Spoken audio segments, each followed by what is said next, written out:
I see you! From the moment we woke up, the Tenno have been used as weapons. With no concern for the person inside the armor, Captain Vor sought to enslave us. Instead, we hunted him, tracked him across 3 planets. We find his fortress, we slash and burn our way through his stronghold. About time you recognized your purpose. I, Vor, shall deliver your lifeless husk to my queens. Captain Vor and his Grineer clones will be dangerous foes, Tenno. Proceed with caution. Foolish Tenno, do you realize your Lotus has sent you to die?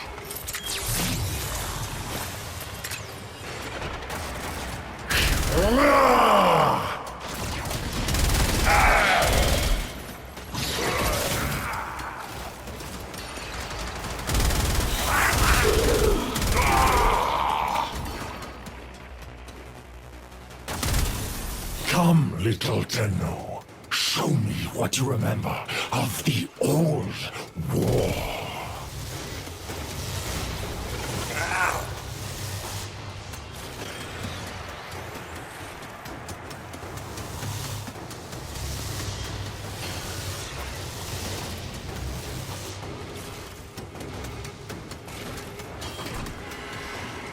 You and I were destined for this moment, Tenno.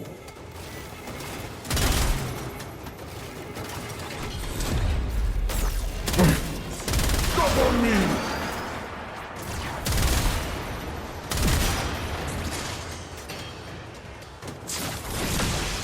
This is where you... Good work.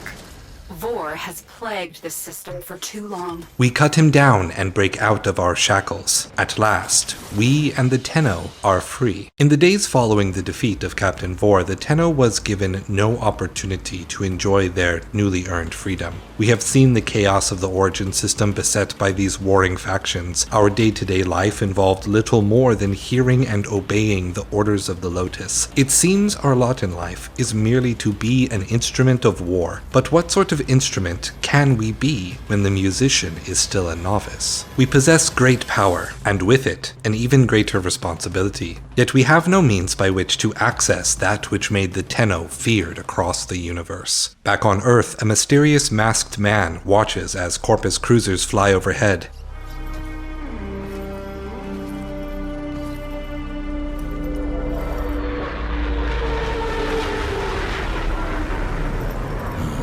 He sighs in exasperation.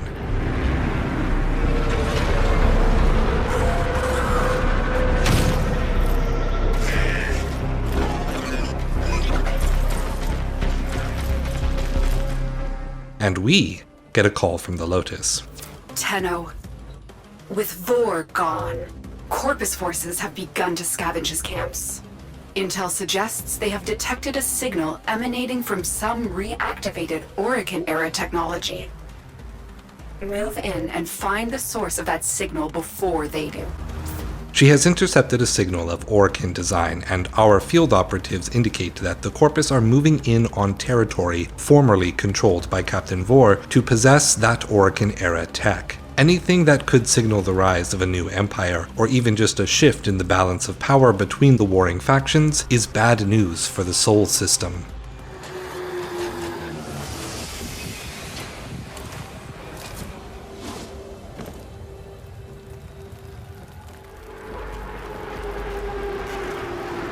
Careful. There are Corpus heat signatures ahead. Move toward the source of the signal. I will try and patch you into their comms. Vor's demise is our golden opportunity. Corpus, bring me the Oricon mod segment that our dearest benefactor Nefonyo so deeply desires. Now, enough of this idleness. Go! The technology is a mod segment. That must stay out of Corpus' hands at all costs. Tenno, recover it immediately. We move in. Neither Grineer or Corpus have the authorization to activate an Orokin Air distress beacon. So who did?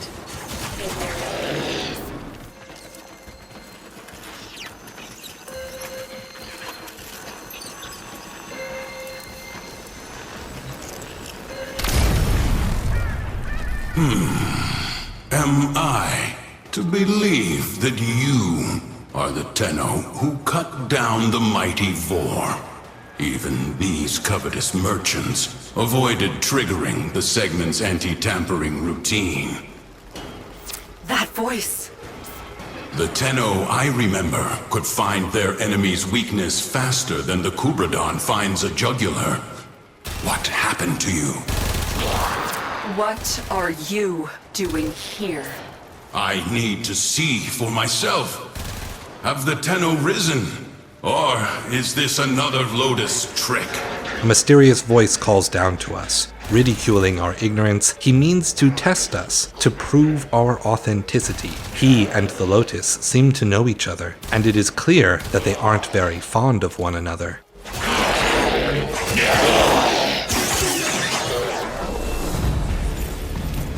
Teshin Dax. This Tenno is not your foe. We shall see.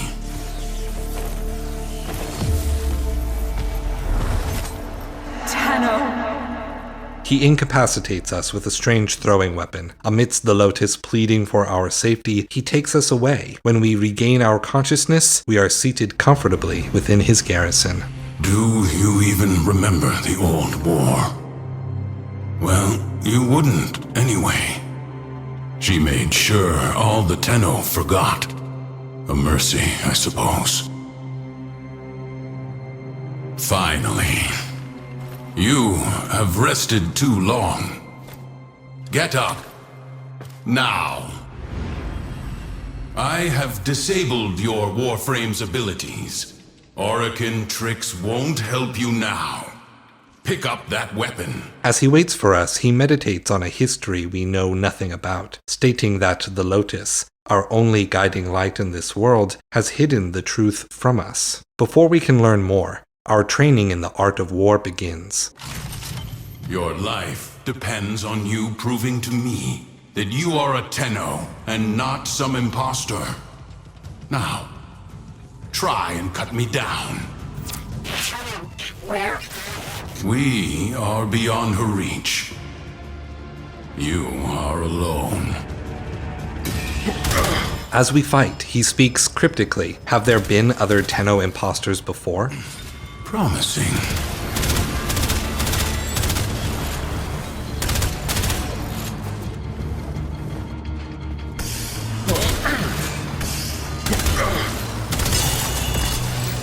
You do remember.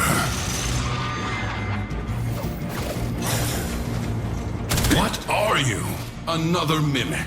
Why call us a mimic when he has had plenty of time to confirm that we are genuine?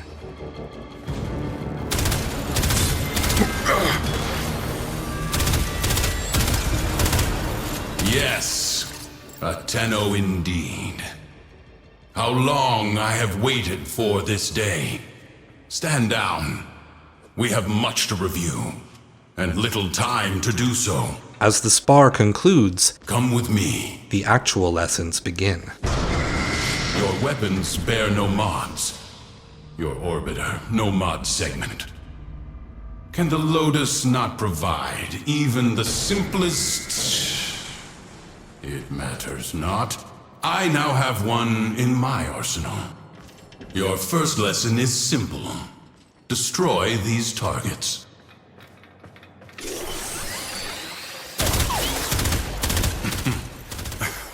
Can you not see?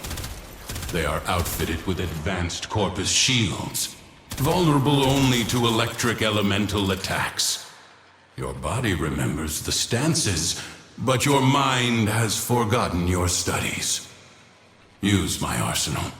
and upgrade your weapon. What follows is a tutorial on how the modding system of the game works. This has been a point of tension in the Warframe community for many years now, as the means for leveling up and progressing in this game are rather unintuitive. Lateral progression locked behind item acquisition and narrative advancement is less straightforward than the typical RPG system of obtaining experience to make number go up. We've become accustomed to it, and thereby the task of tutorializing often came down to the fan community. Tutorial YouTube videos, social media posts, in-game chats, and encouraging people to join newbie-friendly clans. Now, try again.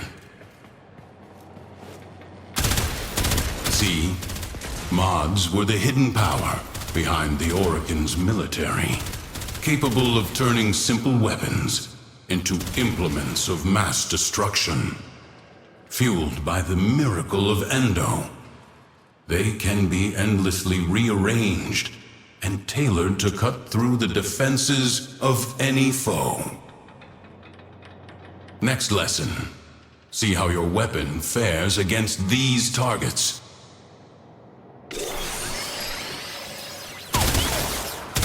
These shields are only weak to magnetic elemental damage. I've seen a lot of critiques about how this quest went about the tutorial. Remember your alchemy. When electricity combines with cold, you create a magnetic field. Apply your mods accordingly. How it wasn't extensive enough or didn't really demonstrate how the status effect damage will actually work clearly enough. I think those are fair criticisms, but I would still call this tutorial good. For one, it teaches players the physical motions of how to actually look at, upgrade, and equip mods. Without belaboring the point, it trusts that players will learn more by playing with the systems after the quest is over. Furthermore, it prioritizes drawing narrative interest to encourage the player to continue the game, thus creating that opportunity. For example, by contextualizing mods not merely as a game system, but as technology used by the Orokin. Contextualizing Endo not merely as an in-game currency, but as a miraculous modular energy source. By having a minimalist tutorial, by not going into exhaustive detail about every statistic interaction and grinding the play itself to a halt, Warframe leaves open the possibility that future teacher quests could be created to teach other parts of the game, better fleshing out the sparse early game narratives. See?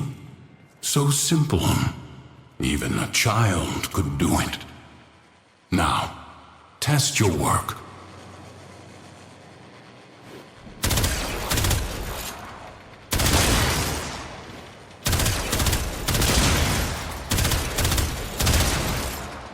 Not bad.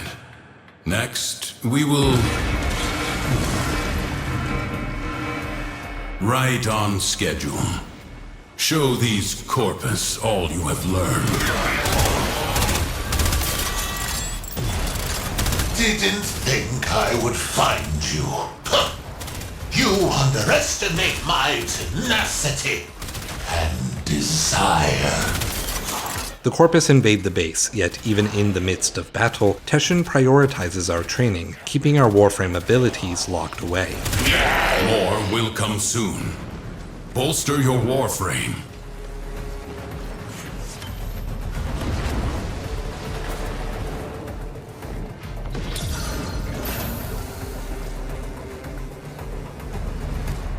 Let us try this again.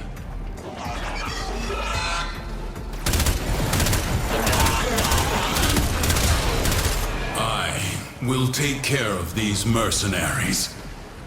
Take the mod segment. It is too valuable to fall into Corpus hands.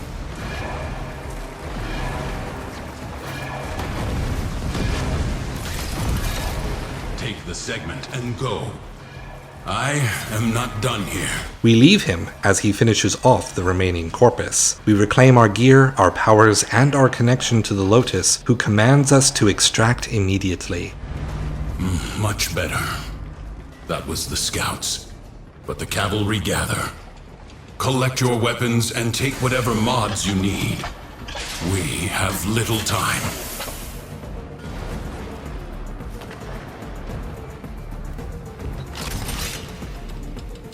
Tenno, get to extraction. Is that a mod segment? Confused by why we now have in our possession such a dangerous tool as a mod segment.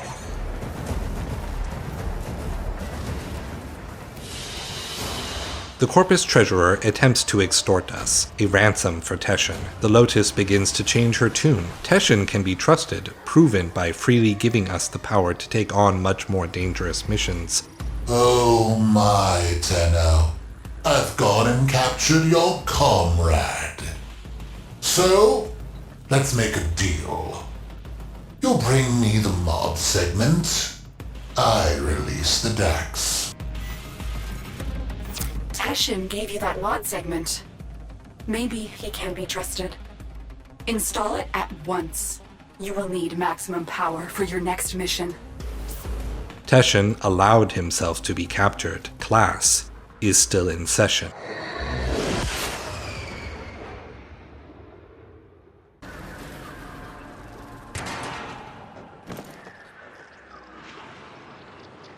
Teshin is deep within this ship. Cut through the Corpus and find him. Sweet fortune. What are the odds another bird flies into my hands? Oh, Nephania will pay dearly for the two of you. Corpus, take the Tenno. Dead or alive, it matters little. You found him. First, eliminate the wardens. Get Teshin out of that cell. Surprising even us, Lotus gives the order to fight. She sent you to rescue me? Not quite, Teshin. The Tenno is on a capture mission.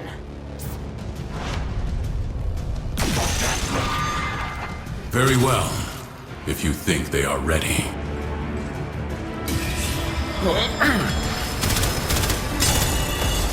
You have already learned mod fusion. Did you show them this, Lotus?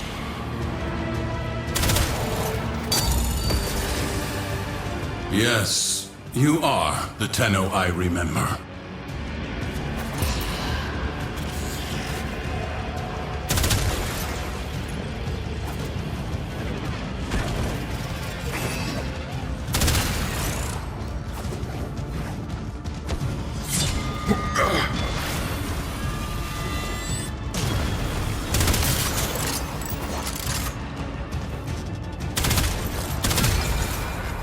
Okay, Lotus. Let's talk. Having defeated Teshin in true single combat, he agrees to be captured. Our final order is to destroy the ship before extraction. One more order of business, Tenno. Scuttle this vessel. The reactor is protected by 2 control systems. You need to breach both systems to expose the reactor core.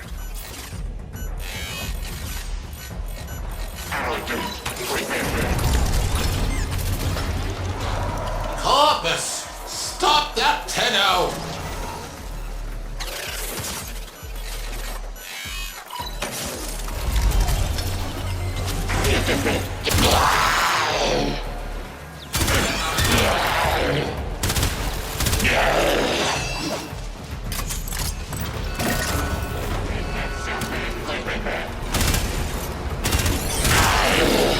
This is it. Take out the reactor.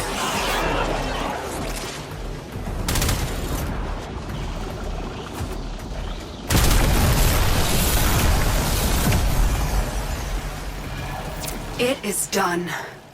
Now find extraction. No! My ship!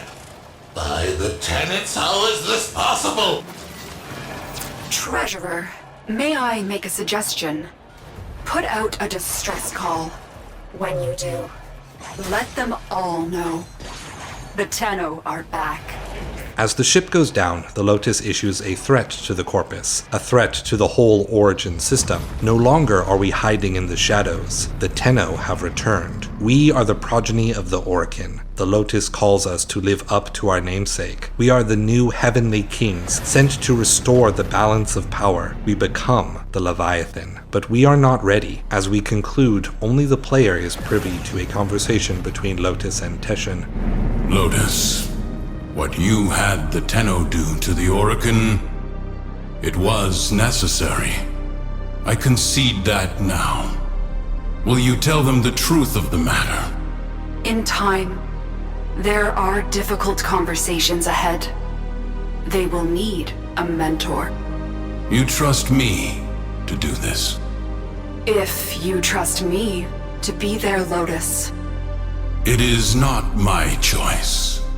It is theirs.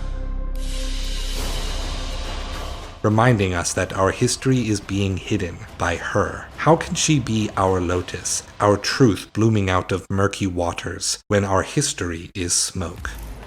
Tenno, you have learned much in a short period, but your work has barely started. I have word from Venus. The people of Fortuna suffer under a corrupt, despotic preacher named Nef Anyo. They require a champion capable of fighting Corpus. Use the Venus Junction to bypass faction blockades. When you get to Fortuna, find a gentleman who goes by the moniker The Business. He is trustworthy. Your Lotus has graciously offered me residence in the relay. Come see me when you wish to learn more. Thank you for watching. Take care of yourselves and stay true. What makes a man turn neutral? Lust for gold? Power? Or are they just born with a heart full of neutrality? I hate these filthy neutrals. With enemies, you know where they stand, but with neutrals, who knows? It sickens me. This book is a comparative exploration of two unlikely games, Steel Rising and Lies of P. Both released in 2023, both set in pivotal moments of French history, both games inspired by the games Dark Souls and Bloodborne by acclaimed studio From Software. Both stories about robots centered around the motif of puppetry and dolls. Both stories about the human spirit and what it means to be a real person. Stories inspired by Italian cultural touchstones like Commedia dell'arte and Pinocchio, yet vastly different in scope and execution.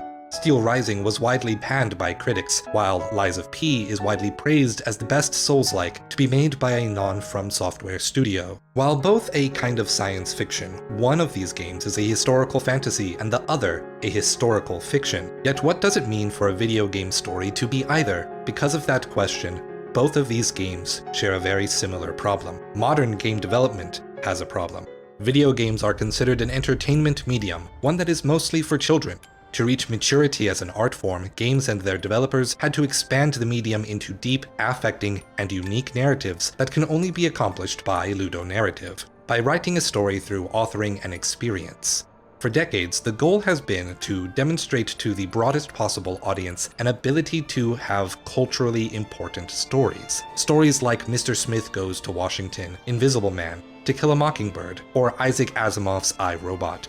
Stories that mean something to people because they can see their real values and their struggles reflected in fiction. Games accomplish this feat every year. What kinds of stories are culturally important today? After a brief respite from the wars of the 20th century, today's culture is one defined by increasing political turmoil. The struggles of one's nation and the international stage have entered the home.